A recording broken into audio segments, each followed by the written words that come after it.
Bonjour, dans l'enfance, j'ai visité un jour une chaîne d'abattage et de conditionnement de poulets.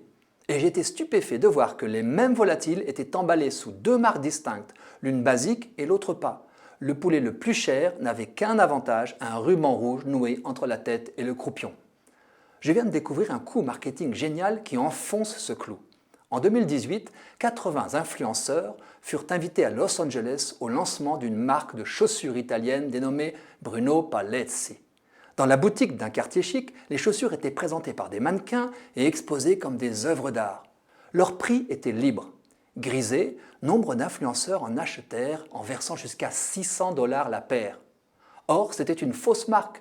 Bruno Palezzi n'existe pas, mais les chaussures étaient celles d'une vraie marque, l'enseigne à bas prix Payless, vendue moins de 50 $ la paire. C'est elle qui avait organisé ce canular. Le tout était filmé par une agence de publicité. Payless a pu diffuser sa démonstration imparable. Nos chaussures bon marché trompent leur monde et paraissent luxueuses. Il y a de quoi réfléchir, car l'affaire n'est pas si simple. D'abord, cet effet luxe est connu. Nous tombons tous plus ou moins dans son panneau. Reconnaissons que pour offrir une bonne bouteille de vin, nous aurons tendance, surtout quand on n'y connaît rien, à choisir la bouteille qui a de l'allure et dont le prix est assez élevé pour en déduire que ce n'est pas de la piquette. Certes, les sites internet d'évaluation des crus peuvent aider. On y trouve d'ailleurs des vins à petit prix rivalisant avec de grands crus. Notons aussi que, selon l'adage « la façon de donner vaut mieux que ce que l'on donne », l'emballage d'un objet, comme la beauté d'un couvert, participe à la qualité de leur réception.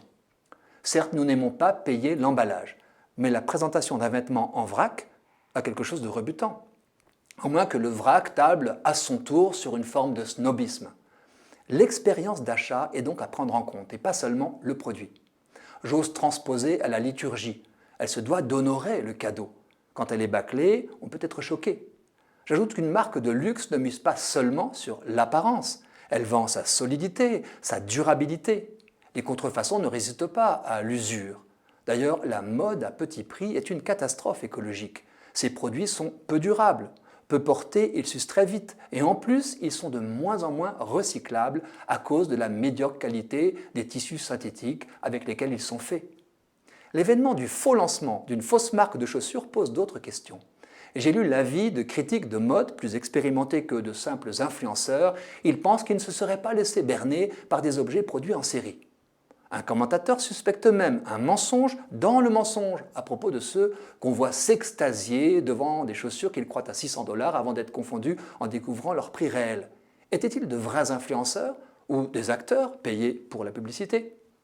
Quoi qu'il en soit, toute mise en exergue de notre tendance à la crédulité nous déniaise. C'est la seule bonne nouvelle.